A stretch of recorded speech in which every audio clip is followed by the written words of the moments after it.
Steven, I have my thoughts. They're valid. Once you open the wine, it goes bad. You have to Was throw it out. I was mean, Tupperware not invented then though? So maybe a legit reason. 70s. No, Tupperware's been I around know, I know. forever. I'm So making yeah, a that's joke. Yeah. yes. But no, I'm just like that scene kind of hurt me. I was like, I would have ate that French toast. But That's so Lake also, Forest, Illinois. I mean that but fits. I also starts to think it shows the part of the scene where Mary Tyler Moore starts like you start thinking, okay, there's something wrong with her, and it's starting to show it. Like I think it's a good subtle way of doing it. Although I joke around, but why waste French toast? But like I think it's a good initiator of the movie to like kind of set the tone that I'm not gonna like Mary Tyler Moore in this movie, and it's Yeah. gonna hurt me. And is it a metaphor for their marriage?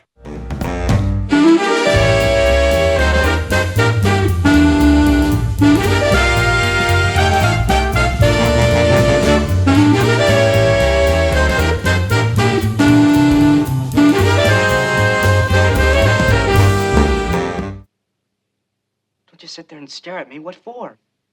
Why don't you give yourself a break? Let yourself off the hook. What did I do? What did I do? We'll talk about it on Thursday. Come on. Time's up. What do you mean? You're gonna pull the plug? Come on. What did I do? Come on, Connie, you know the rules. Rules? What rules? Can't I have a few minutes? You think about it. Just think about And the winner is. This is the time I'm right. Ordinary people.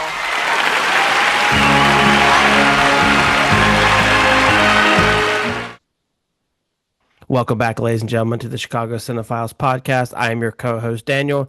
Joining me, as always, is the lovely Steven and the lovely James. How we doing today, fellas? I'm lovely. Great. Are you always lovely? Lovely I Daniel. love it. I've never been called lovely. Lovely at 55 is an accomplishment, damn it. If you call me cute, I may have to marry you. That's your one cuss word you're allowed for this. But yeah, so welcome back, everybody. We are the Chicago Cinephiles podcast, a podcast that goes over previous Oscar winners, determines if they should win or not, and then we obviously give our opinion on it and go through the movie. And we randomly pick one at the end of every episode for our next movie, and the wheel chose the 1980 movie Ordinary People, which we are going to discuss here. So. Before we get started, the first thing we do is kind of go over just some basic facts about the movie, and then kind of get into a little bit of summary, go over what was happening in the world, and then kind of hit on some questions specifically, and then discuss should it have won or not, and then pick the next movie. So follow along with us as we do that.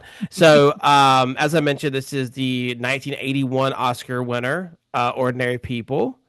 It was based on the 1976 novel by Judith Guest. The release date for it was September 19th, 1980. Stars Donald Sutherland as Calvin Jarrett, Mary Tyler Moore as Beth Jarrett, Timothy Hutton as Conrad Jarrett, and then Judd Hirsch as Tyrone Berger. So some interesting, pretty good cast, to be honest with you. There are obviously some other cast members as well, but that was kind of the main focus. Had a budget of around $6.2 million. And it grossed about 90 million. So pretty good return on rate, I would assume. It was nominated for 6 nominations for the Oscars. It won 4, including Best Picture, Best Director, Robert Redford, Best Adapted Screenplay, and then Best Supporting Actor. The Timothy Hutton actually won that, and he was the youngest recipient at 20 to win that. I'm not sure if he still is, but that was the fact I saw, that he was the youngest recipient to win. Actor, I believe he still is. Best Supporting Actor. But yeah, I was trying to think too, like who it would be, and I couldn't think of anything. That little girl from The Piano, right? Or something like that was supporting as well years later in the 90s, but I think he's still the supporting actor. The pianist or whatever? The Piano, actually, I think. The Piano? Yeah, it's a Holly Hunter movie where she... That's a long. I don't even remember what it was. Okay. Because I was so bored. Well, thank God. Okay, wow. So yeah, so those are just some basic. Those are just some basic facts, and now we're going to head over to Steven, who's going to share a little quick summary of the movie, and then we'll go from there. Steven, take it away. Well, it's a little bit longer because there's so much to sort of go through, but so he'll bear with me. Ordinary people centers on the upper middle class Jarrett family in Lake Forest, Illinois. Their seemingly picture perfect life is ripped apart when their two teenage sons are involved in a boating accident that ends in the death of their eldest, Buck. While their younger son, Conrad, survives the accident, he soon attempts suicide trying to escape the unbearable guilt he feels for remaining alive. Conrad's unresolved grief makes his attempt to resume his life from before the accident a painful psychological struggle, whereas his emotionally distant mother, Beth, denies her grief and insists that the family return to the normal that they knew before the accident, thus putting Beth and Conrad in constant conflict. Their father, Calvin, tries in vain to mend his broken family, but with the help of Conrad's therapist, Dr. Berger, Conrad begins to process his grief and guilt. There's a lot to unpack there. Excellent. Thank you, Stephen. That was a great summary. Appreciate that. And so now what we like to do is we like to go over what was happening in the world during that time, because oftentimes what was going on in the world can affect, how voters are voting. And so the year was 1980, so this movie came out, so that's what we're going to go off of. In January, the U.S. decided not to attend the Olympics in Moscow. Obviously, that wasn't that year, but that was the year they announced they weren't going to be attending. In February, the U.S. hockey team had the Miracle on Ice. Wow. In March, the very famous Dallas cliffhanger of Who Shot JR aired. I don't know about you, James, but that was every Southern grandmother, mom, like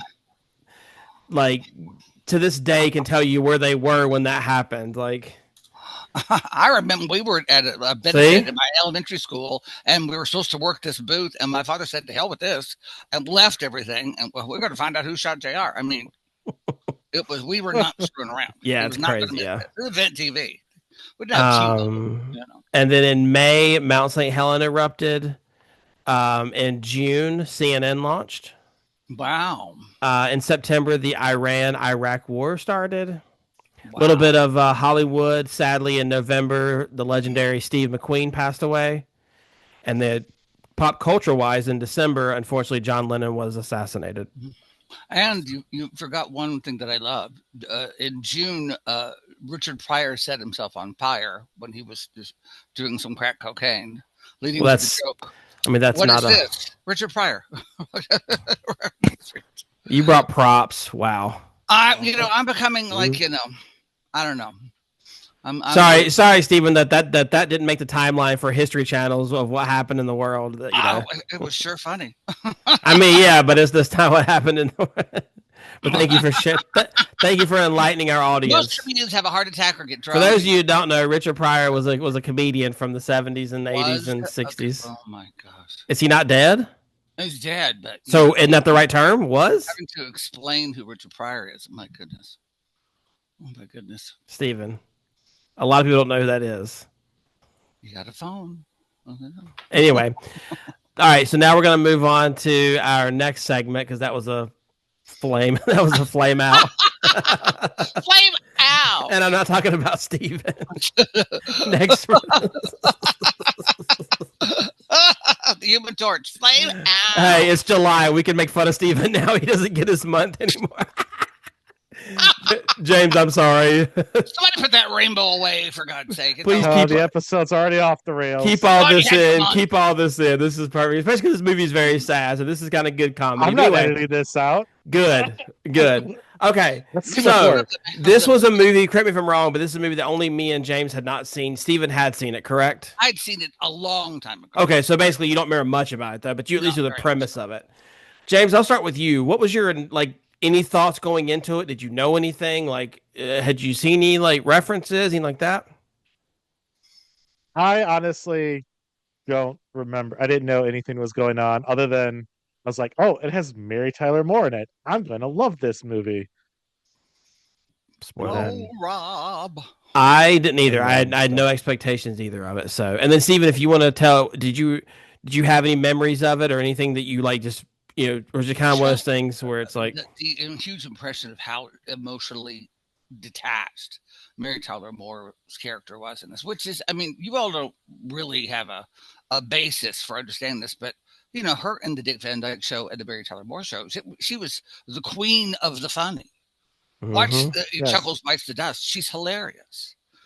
So to have her in this role is such an odd thing because you're expecting your pal Mayor, and then all of a sudden she's this, very distant woman.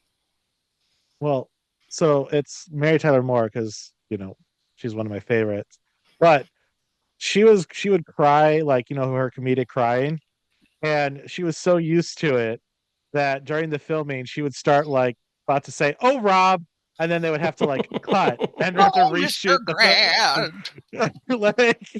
like they should just named Donald Sutherland's character Rob, and then they could have. Yeah, it would have been perfect. But Well, let's segue into that. You guys tell me some interesting facts. James, I'll let you go first this week. I think Steven took the reins last week. Well, other than the little, that's a good little tidbit. So I like that. Mary Tyler Moore called this the holy grail of her career because it was such a departure from her. Okay. Because she's been known for her comedic roles, and then just playing this character is not what you expect from Mary Tyler Moore if you look at her. Right. Why this didn't open up a lot more dramatic roles for her past that? It's sort of odd. I don't know why. Also, I don't understand why. I know this movie, it shows Canon in D, the wedding song. Mm-hmm. Apparently, it popularized that song for weddings, including my own wedding. We had Canon in D. It's one of my favorite songs of all time. I love that. Like when I kept hearing it, I'm like, this gets a point automatically. I mean, Death by Boat and a Suicide Attempt. Hey, that's a wedding. Right? That's a great song for a wedding. Right? Like it's like the movie that popularized it is about somebody like a kid that tried to, Yeah. So I had lived a traumatic event, and then all of a sudden, like, oh, it's everybody's wedding jam to walk down the aisle. Like that just It's also like the Christmas Canon in D is one of my favorite Christmas songs. So it really like when I first I heard that first note and I'm like, am I crazy? Because like you said, I'm like, this is not the kind of movie this should be in. And it was like subtle. It was like random. It was like randomly pop in. You'd hear the dun dun dun. Like what? What's going on? Isn't that funny that this movie brought that song or that music back, and now it's sort of only sort of well known as a wedding song or a song, and so we have it's very interesting. Americans can mess up anything. Well, it's like Kate Bush. I mean, like her song "Run Up That Hill" never was number one until it got released on Stranger Things, and then it finally hit number one like 40 something years after because it was like the third or fourth season like theme song. And then it finally hit number one, and she's like, "Have you heard this Kate Bush woman?" I was like, "Yeah, I've heard." Yeah, I was like, because I figured he had because it's from the '80s. I'd never heard of her. Which is what I said to my father in the '80s when Tina Turner came out with "What's Love Got to Do with It." Have you ever heard of this Tina Turner? Sit down, and we're going to listen to some Mike and Tina review. You ignorant person. Well, I think the most famous is Bohemian Rhapsody with Wayne's World. Yeah, like how that just charted. Yeah, 1,000%. Also, I want to know what your thoughts are because I feel like the costume designer was a little creepy. So apparently, Diane's costume, for the one day she was filming, the costume designer spotted a random girl shopping, just walking through the mall, and went up to her and said, "You have the perfect look for a character. I will give you $20 and buy out whatever outfit you want. However, I get to keep your clothes." That's weird. Just how is that person not got arrested? Like that just seems creepy. Was that Jeffrey Dahmer? Like what was the '80s? $20 for anything on walls. Let's go to true. Let's go. That is creepy. Go around and get some parachute pants. Right? And that's all I got on trivia. So you got anything else, Steven? Well, the weirdest one I have to say, because it really makes me laugh. If Elizabeth McGovern had turned down the role of Janine, which she almost did, so she could attend Juilliard, the role would have gone to, are you ready? Madonna? I'm just guessing. I don't know. Marie Osmond. Wow. I'm a little bit country. That's a weird pick. Yeah, that's well, We Why do they can't always have pick these people who don't act? Like, she's not even an actress; she's a singer. Hey, Like, well, you ever watch her on Dancing with the Stars? Wow, that's acting. But but I just was like, wow, like Marie Osmond. And Margaret was up for playing Beth, the mother, wow. and Margaret. Like, whoa. But, I, I think that Robert Redford held true to his vision of having Mary Tyler Moore play the role because they lived next door to each other on some property, and he saw her outside sitting on a bench with a sort of stoic look, and he thought that's exactly the sort of person wow. and he wanted for Beth, which is amazing. And she won the Golden Globe for it. It's kind of surprising that she doesn't go by Elizabeth with her being so prim and proper. It's just like, Yeah, I'm not a Beth, dear. I'm an Elizabeth, it's very true. I want to. So one thing I do is I do cheat a little bit before I watch these movies. There's a podcast that I really like, and they tell you at the very beginning, like, hey, before you watch this, just be on the lookout for X, Y, and Z. Not like spoilers, but they'll say like, pay attention to the art direction, or pay attention to the because like I don't have that, like, to me, like I don't think like that. So I really appreciate when they say like, notice the changes of whatever. And this one I talked about, notice that Robert Redford, although he did win Best Director, a lot of people think that Scorsese should have won Best Director because Well, Raging Bull direction is fantastic. Anyway, we'll get yeah. in that in a minute. But knowing that going into it, I really was able to, because the podcast basically said, notice how the camera angles and everything is so unique, and a movie you don't think matters because it's a drama. It's not like it's like a an action packed epic. And so, like, if I ever watch it again, or you guys watch it again, I would recommend you guys try to watch it from a different. So I want to give a shout out to Robert Redford. I think his camera angle was amazing, and not to jump ahead, but one of the things the scenes that I really want to discuss, and I know James, you have a scene you want to discuss. The scene is for the shots is at the end, towards the end, whenever Conrad is hugging Tyrone, and it goes back and forth over their shoulder, and you just felt like you were imposing on their conversation, and he could have easily just had them side by side like he did most of the. But the fact he put it over it just, to me, it just drew me in, and I have to give credit to Robert Redford. I know he's more known for being an amazing actor, but I thought this was a fantastic director and performance. Although I don't agree with him winning because it was such a crazy year, but I have to give a shout out. Yeah, it was a crazy year. Yeah. No, like this. Sorry, Go ahead. I'm sorry. Go ahead. No, go ahead. Go ahead. No, I was going to say, just to add to the Marie Osmond insanity. Well, Gene Hackman was originally cast as Dr. Berger. Wow. But had to bow out to do reshoots of Superman 2. He would be good at it, though. He would be, it's Gene Hackman. He would have been good at it, too. But home book, whatever he wants to do. I appreciate the actor, the Judd Hirsch or whatever. I really appreciated him. Oh, he's really, and they make this sort of a snide, someone makes a snide, well, is he Jewish? He really sort of, he isn't really a Jewish character, but, he plays into such a great sort of a therapist who pushes. The therapist is in the room. Yeah. The therapist is not laying back and waiting for you to sort of make a discovery, but pushing you through that. And, that's quite frankly a good therapist. It's not always going to be easy or fun. Sometimes it's going to be horrible, but it's going to make progress. He does it very well. Go ahead. Well, it's interesting when he was shooting like the scene for it, like because time passes in this movie where it gets progressively darker in the therapy offices. So, I thought that was a nice touch, like a metaphor to kind of do. Yeah. Well, it also is to do. I'm assuming because it gets darker at like 4:30 around, around Chicago. Yeah. I like that. I like the sound as well. Like I was telling Daniel earlier, when they're sort of waiting for the train to go by, and the sound of that train hitting sort of was such a shock to my senses that it reminded me of what it would have been to. It wake you up because you're bored. Oh my God! No. Where's Mary Tyler Moore? Wait a minute. All right, see, James. I know you have an opinion about certain scenes, so we'll give you the spotlight. Haters gonna hate. So, this movie, like the beginning, I was watching it. And I was honestly, I got bored, and It was not that great in the first half. The second half does come around for me a little bit, but the French toast scene, like after he has that nightmare, we're like, oh, something terrible has happened. The first 20 minutes, and the mother, Mary Tyler Moore, says, "You cannot save French toast." If that is not knowing how rich there are, I have no idea without a demonstration. Because think about it, we do so much with leftover French toast.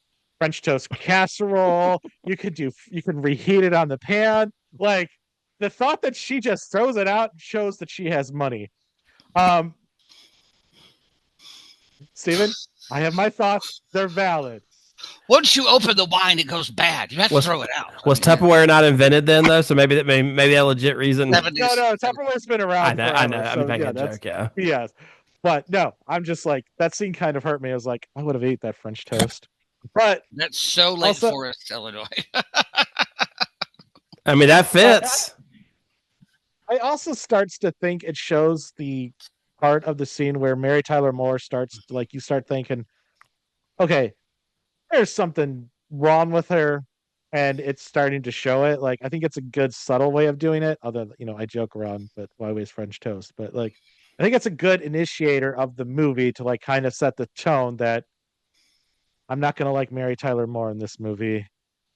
Yeah. It's gonna hurt me. And is it a metaphor for their marriage? French. Well, watch out, Daniel. That's a little dirty. Can't say because which we'll get into a little bit later. No, that's interesting. I didn't even. You're right. I didn't even catch on that. Feed her son, and she's not concerned about it. Oh, I'll just throw it away. You can't say French toast, but it's a lot. You could so say French toast. You can do so many things.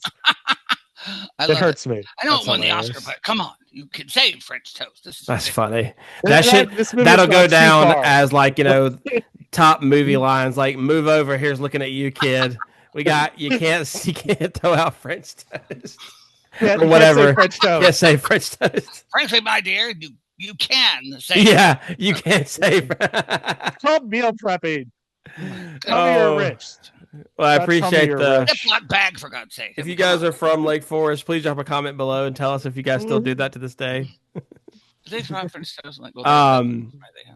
Okay, so one positive for this movie, I know we've kind of hinted that we weren't a fan, some of us, is the fact that it does shed a really good light on men's mental health. With June just being men's mental health awareness month, I do think that it's good timing. Yeah, it is. It's a good timing. You guys steal everything. I just play Steve. I'm on a roll tonight. Sorry. Shocker. It's a really good. I think it's a really good portrayal of not only generational differences of dealing with mental health, but it also shows that that psychology or psychiatry, whatever, actually can help both like the younger audience and the older audience in the example they gave. And it's like, I know probably most of us, maybe not. I know for me in Steven's case, our parents probably foo-foo at the idea of counseling. I mean, I know my mom wouldn't, but like, I know my dad would never. And it's like, I don't have a problem with it. Like, to me, it's like, I get to talk about myself for an hour. Heck yeah, sign me up, and like, I just want to give a credit to this movie that they really showed the grittiness, obviously, because it's a gritty movie because it's from the 80s, but they just really shed light on it. Whether it's good or bad, it shed the light on it. And so what was y'all's thoughts? Did you guys appreciate I appreciated the psychology, because we've had some bad ones. Like, look at Nurse Ratched. We've had some ones that didn't really, that I don't think that the methods they used in, One Flew Over the Cuckoo's Nest would work. But I thought if you plucked the psychiatrist from this movie and put him in 2025, he would, like, his antics or whatever word would still work. Is my not on everybody, obviously, but I think it's a good starting point. Two things: when I would go to my therapy sessions when I was working at this theater company, and my father would call and would wonder where I was, they would say, "Oh, he's not in the office right now. Can I take a message?" My father would say, "Oh, that's right. He's at crazy class right now." Crazy class. Yeah. So there's that. But also my father, when I came out, he put come out of what? I'm confused. What? The class. I'm out. Came out of the class that he put me into therapy with someone that he knew, and it was a Rogerian therapist, and Rogerian therapists are they believe that there's only one person in the room, and they don't engage. They really don't even ask questions. They sit back. And so I talked about a lot of things the first session, talked about a lot of things the second, nothing about being gay. And the third session, I decided I was going to go for it and say what I thought was really emotional session. He said nothing. So my fourth session, I walked in and he said, hello. I said, hi. And I sat there for 50 minutes. Wow. Staring at him. And he said, at the end, he was, well, we're out of time. I went, yeah, we're out of time. And I never went back. My father paid for 3 months and I never showed up. And I was like, I need somebody to be in the room to I'm telling you all this stuff that I've kept hidden inside for a decade or two. And you're sitting there like, a bump on a lot. Are you in the room? We're breathing air here. I need you to, we're in a relationship, even if it's just two people, ordering at Starbucks. There's a relationship. So you have to admit that a therapist has a relationship. But that's what this movie showed so well. Mm-hmm. It's someone in the room and someone sort of challenging him, which is what a great therapist does. Doesn't let you lay back, pushes you. So I don't know. That's and I think it was a very great representation of it there. Yeah, James, any thoughts on that? No, it's a great vein of therapy and how good it can be. I don't know, like watching the movie as it progresses. It is kind of boring and dull, but it is called Ordinary People. They warned us. It's not called Extraordinary People. They live in Lake Forest. They're not ordinary people. I'm sorry, they're rich people. We don't have a BMW. I mean, come on. I mean, their car wasn't nice, to be honest. They lived in Lake Forest. I'm one of the wealthiest zip codes even in that time. Even during that time, I guess it was that way during that time too. It was in that time. They were one of the wealthiest zip codes in the country. But anyway, so my original thought, other than me ripping on rich people of Lake Forest, what I like about this movie is kind of shows the monotony of people going through therapy and just dealing with it and just taking it kind of one day at a time. Yeah. And some of the events are just basic events, just everyone has to deal with, and how can that be difficult? So I kind of appreciated that, even though it makes kind of for a dull movie. Yeah. But it was real life.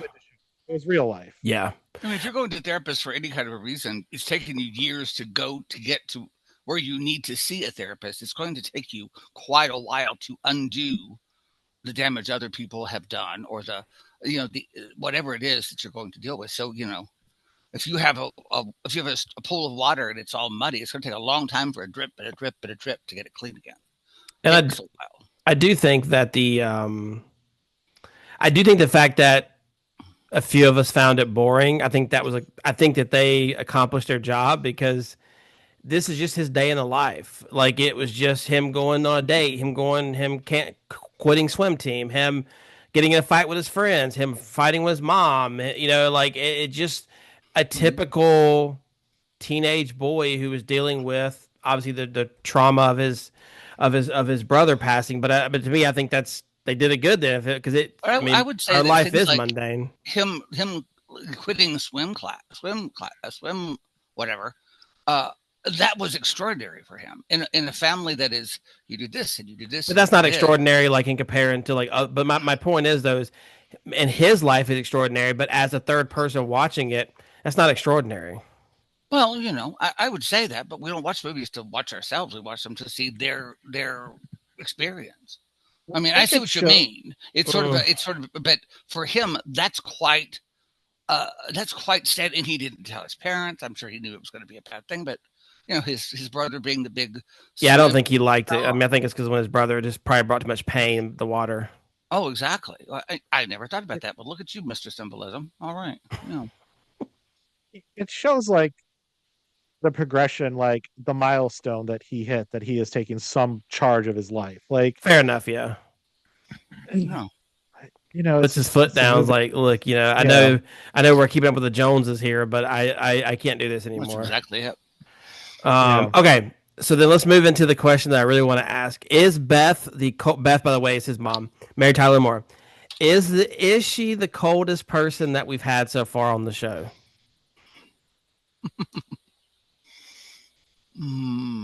Well, you So know. Because so your options are with Nurse Ratchet.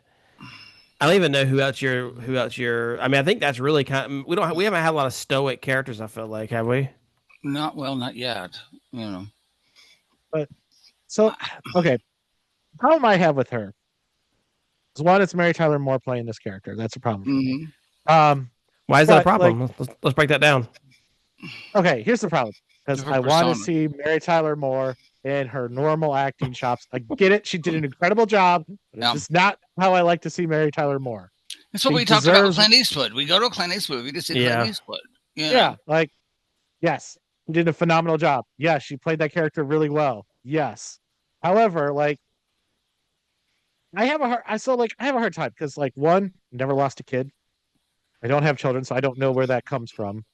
And like trying to see, like, was she like completely like this before, where she was so adversarially against, the kid, or did like she just snap and desperately needs therapy, like, but will never get it, like, so I don't know where to put this character, like, Mhm. I don't know the experience, I haven't lived the experience, and it's just such a hard thing to imagine, like, I can't wrap my brain around where to put her in my head. I Well, don't I know don't know what if you you guys saw think. this. The author said in an op-ed she wrote about the making of the movie that she had a lot of sympathy for Beth. She said she doesn't see Beth as a villain, but people seem to hate her. I have a lot of sympathy for her, yet I wasn't able to get that across. Mm.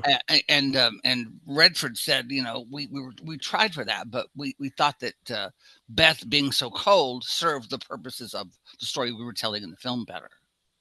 So I agree with you. I mean about that, and I don't think she's dealing with this the best way she can, Right. and she's I And think trying to keep appearances and that kind yeah. of stuff. I mean, I was going to say I Yeah. have someone in my family who cannot deal with illness or death at all. Will not go see people. Will not help anything. Cannot help with any way, shape, or form. But that's because they just can't deal with it. But they help in so many other ways, and just because a person doesn't deal with this the same way that you do, doesn't make them bad or wrong. But I think this film set her up to be this cold, stoic, unlovable person because that served the story. Does she get a pass because she is still a mother of one of her child that did try to Paducah himself? Like, so it's kind of And it's hard. Like, I don't know how I would react, and I don't know where to go from there. well, and also don't forget this. Like I know Stephen, you said not to put ourselves in the movie, but I think this movie, for the most part, is kind of the POV of Conrad. Yeah. So maybe she's not this terrible person, but he just sees her There as you that. go. Similar to how Jack Nicholson viewed Nurse Ratchet. Maybe she wasn't. So it's like I still think she, to me, she's only like, to me, the most terrifying like mom or woman in cinema, and it's probably not even on most people's top list, but it's just because I was a kid when I saw it. Is Jason's mom from Friday the 13th is terrifying. Yeah. And I can totally see Mary Tyler Moore snapping and becoming Jason's mom. Like, Conrad's mom. Like, I could totally see that. Like, it just, so I don't know. Like, do you guys think she's the most coldest, or do you think she just misunderstood because she's going through a traumatic moment? Just because, I, does it ever say how long it's been? Like what? Like how long it 4 had been? months. He was Yeah, in so 4 like months. it's not even like it's been 15. I mean, you can understand time. Typically does. The old saying, "Time heals all wounds," which is not true, but this is what people But say. wounds all heals. But I would say that she was as cold to Conrad when Buck was alive. But there was the distance. Yeah, But you see the flashback. She's totally laughing and enjoying her time with Buck, and I think that Conrad feels that.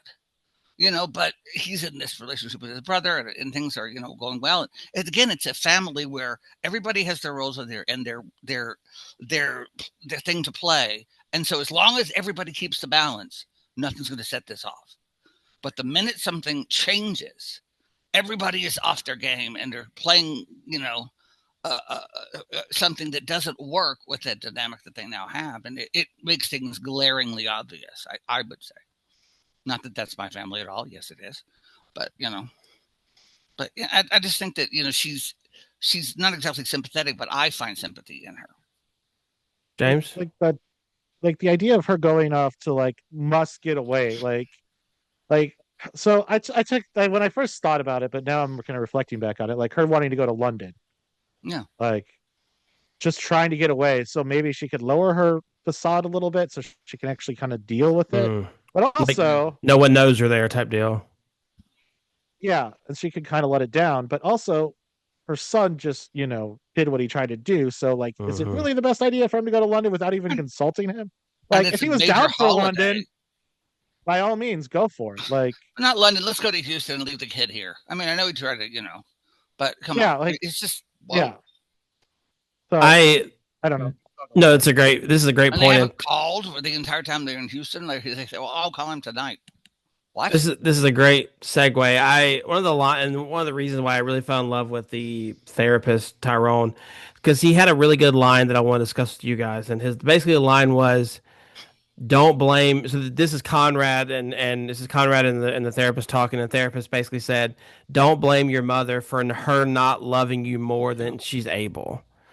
And whether we want to admit it or not, and none of us are parents here, so we can't really speak on this fully, but we all have people that we love more than others. Like I know me and Steven have both lost a parent. And given the choices, I'm not going to speak on who would, if you had to pick one, but you have someone that you love. Like there's a parent that you generally love more, and if you put true serum in a parent's mouth, that's probably the truth on the parent side as well. They wouldn't say that, but truth, you this is how it is. And so, what are you like? So then, if she can't love Conrad the same as she could Buck, is that her fault, or is it? I don't want to say his fault for not being lovable because that's the wrong way of saying it, but like let's just talk about it basically. What do you got? What's your guys' thoughts on this? It's a deep Well, for question. the So record, well, for the record, I'm my mom's favorite and my dad. But for the record, you're an only child, for the record. no, I'm one of three. I'm one of four. I'm They're the all favorite, clearly. adopted. They're adopted. No, but so it's like I assume parents try to do the best that they can, and they're not going to always get it right. Like they're going to make mistakes, and like as you grow up, like I'm 36 now, and like you just kind of like, oh, when I'm this age, when I'm like 20, I'll have it all figured out, and then you realize you're just winging it the entire time. Mm-hmm. You have no idea what to do, so you're just winging it, and like right or wrong, she does not have the tools because to deal with the situation in the right way.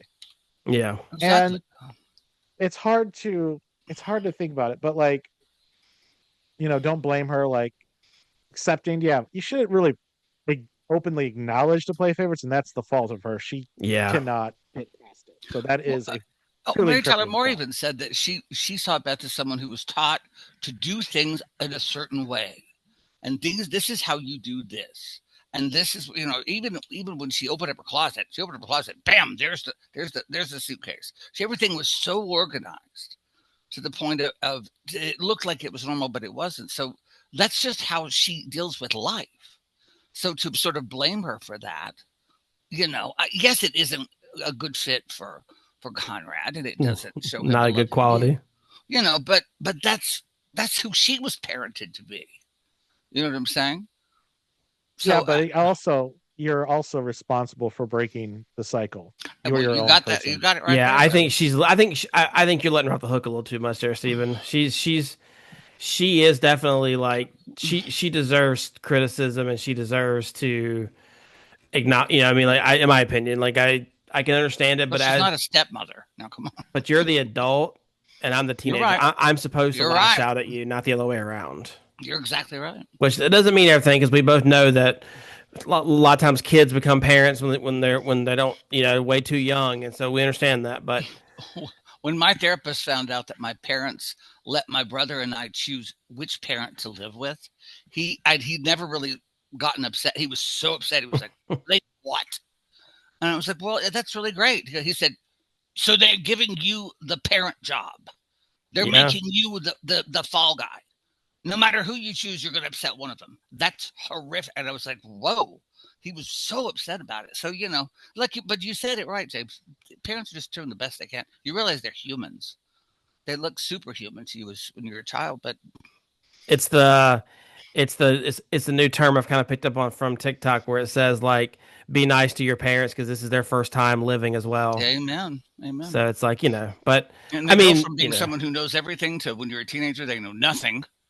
And then you get into like your mid-20s. Oh, wow, they do seem to know a lot after all. Final thing before we move on, can we just discuss how gorgeous Mary Tyler Moore looked in this movie, even though she was crazy and like I thought she was so stunning. Like she was so like gorgeous. I mean, like obviously she's older in life at this point, but like she's still gorgeous. Like she's been beautiful always, obviously, but like I was just like mesmerized. I was like, gorgeous. She is gorgeous in this movie, and like that's hard to do through an '80s grainy movie, like for her beauty to portray, and then the character she is, you have no reason to like her. She puts on that little jacket when she comes outside. Yeah, and then has like the little thing, whatever that little thing is, the little white thing, whatever. Oh yeah. I guess the final thing, then we'll move on if we guys liked it or not. Did you guys like the ending of it?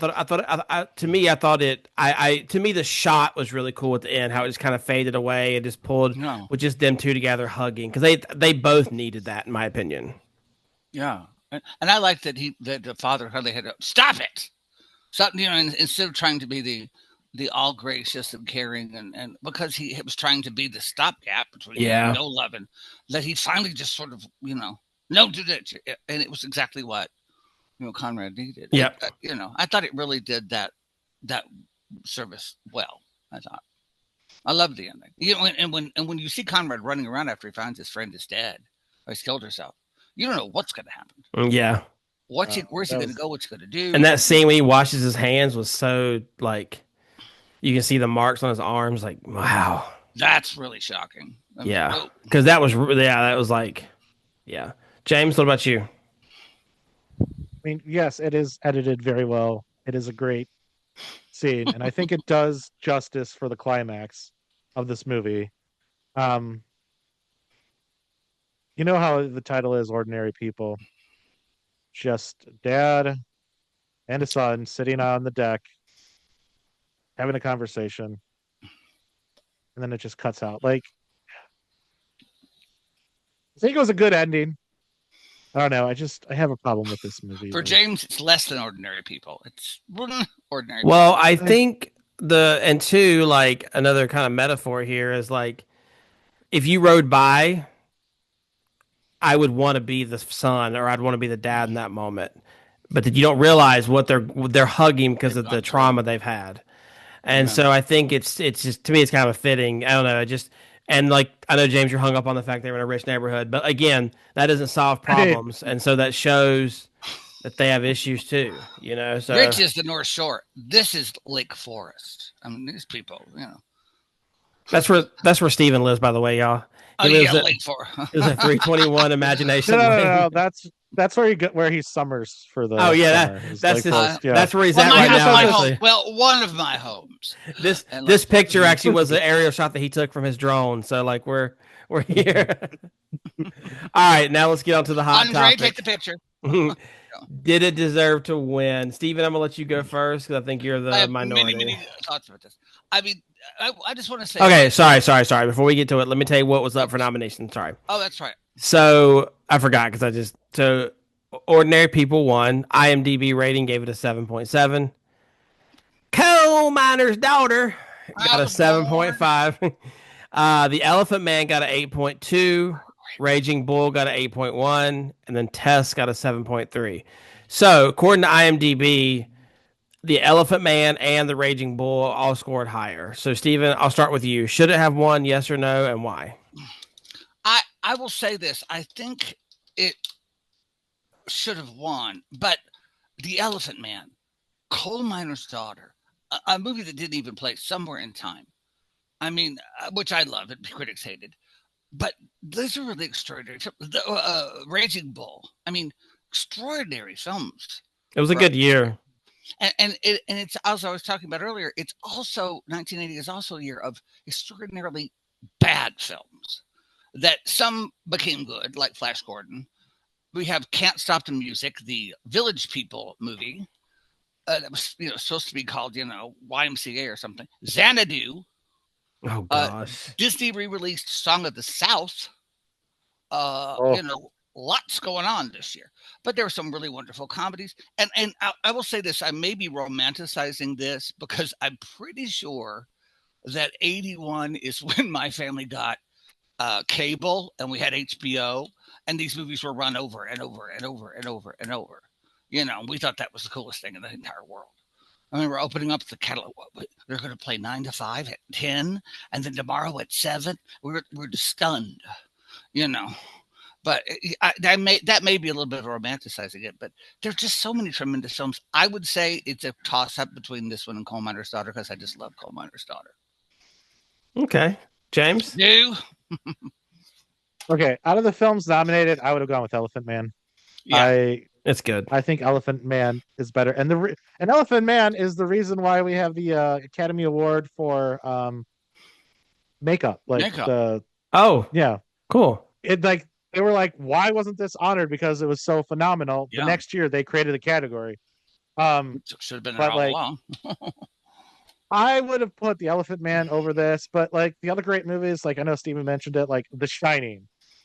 Oh yeah. I know The Shining was such a good film. Airplane, I know it's not would be Academy worthy, but the other one that the Blues Brothers, was also relentless. And Private I Benjamin. know how much. Yeah. So I would put Elephant Man over this.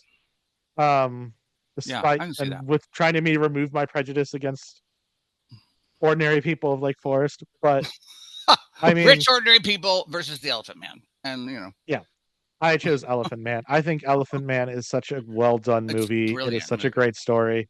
If you could choose between one movie, I would say watch Elephant Man. You'll be better off. And just also endearing and disturbing and wonderful. Yeah. Yeah. That's my take. Elephant Man. I disagree. I think Raging Bull is the best. Okay. Respect. I thought you were going to say Fame. I just knew you were going to say Fame. I knew it. What'd you say? I thought you were going to say Fame because I knew you were a big Iron Cara fan. No idea what that is. And it's probably just because like I'm the only person on this podcast that's a sports fan. So like, I just kind of get in that gritty like boxing, and then like I really like Robert De Niro a lot, and I like Martin Scorsese a lot too. Like and then Joe Pesci is in as well. Obviously, I like him. I don't know. I've seen Raging Bull a lot. My dad had it on VHS. We've watched it, so that's probably why. So it's not my best. James, going what? I agree with you. I don't fault you for saying Raging Bull. I think Raging Bull is a superior movie to ordinary people. I would just put Elephant Man above it. I agree with your statement. Fair enough. Like, I don't think you can go. What we're hearing is no one thinks it should have won. I don't think you was Steven does. I think it should have won. I mean, I think it's a tremendous. I don't think you can go wrong. And this is kind of directors. And this is sort of funny because after I watched the movie, I went back and watched the podcast that I was talking about earlier. And there's 4 guys who talk, and usually, two of the guys kind of think the same way because they're into the same movies. And it ended up being 3 of them hated it, only 1 of them liked it. And the guy who liked it was shocked. He was like, "I am so shocked you guys don't like this movie." And they were all like, basically how me and you felt, James. It's meh, it's blah. Like, sure, it's great for opening the eyes of men's mental health, but it's just there's nothing memorable about this movie. Wow. And see, I felt it was so telling of experiences that I've had. I mean, of the depression. Well, and that's what and the therapy I've had. And that's what makes movies. In the 80s, that's what makes movies great, in my opinion. You know what I mean? Exactly. You reminded me of something I've been meaning to bring up in this thing. I'm watching this documentary from the 80s about silent film, and it mentions that the word movies was a slang term for people who worked in silent movies. There's actually an ad they have for like someone's renting an apartment, this and this, no movies. Wow. Like, so that word has changed from the people who work in it as a sort of harsh term for them, a slang for them, to the movies. And I was like, that's fascinating. I couldn't find anything else about it online. But that was just one little blip in that documentary. I was like, wow, you know, there's the movies and the pictures, which I still think is so, you know, we're going to make a picture. We still say that. I didn't get small. The pictures did. I am big. It's the pictures that got small. There it is, Stephen. Metropolis, best science film ever. It is a good movie. Okay. So then I like this, how we each have our own opinion on it, and we all, you know, I'll never watch this movie again, but like, it's not Cimarron level hatred, but not even at Christmas. You want, like, you know, every Christmas, warm and cozy. Die Hard is for Christmas. Philadelphia, Ordinary People, Schindler's List. What do I want to watch today? You know. All right. Well, that being said, let's go ahead and do our next favorite segment, guys. For those of you who don't know, it's the Wheel of Crazy. What we do here is that we have a randomizer with all the previous winners, and then we randomize and it tells us what we're going to watch. So let me go ahead and share my screen. Randomizers. Come on, something not depressing. All right, here we go. Let's see here. Let's spin. Anyhow. I like to look away because I don't want to see it until it like pops up. I don't want. I like to see my fate. It is. I could have had Nomadland 2020. Oh, that's a sad movie too. So I haven't seen this movie, but I think I read the book. That's where she I'm pretty sure it's when she craps in a bucket and stuff. Yeah. What a moving tale of a woman living in a camper and pooping in a bucket. I can't wait. That's what Steven's sitting on right now. I mean, well, you know, I'm in a car right now, but shut up. You know, he's in his limo going back. He's in his limo going back to Lake Forest. The guy was with her and I said, I want to make love with the light on. I said, shut the car door, for God's sake. So like, this is like, come on.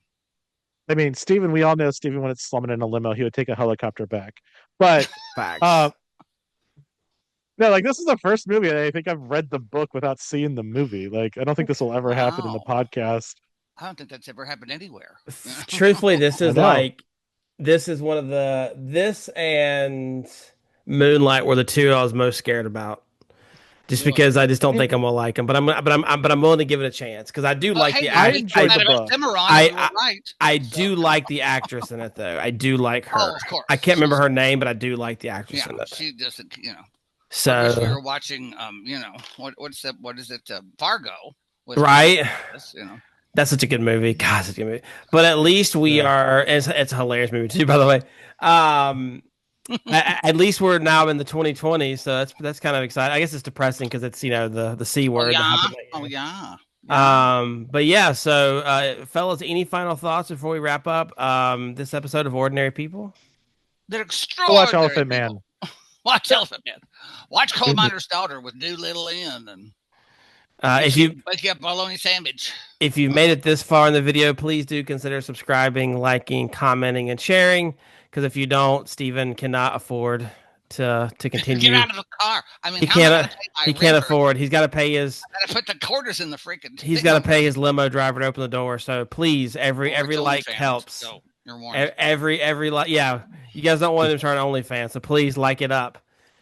All right, y'all. Well, again, thank you so much for joining us tonight. Please let us know your thoughts and comments in the description below, and we'll see you guys on the next time. This is the Chicago Cinephiles signing out. Bye.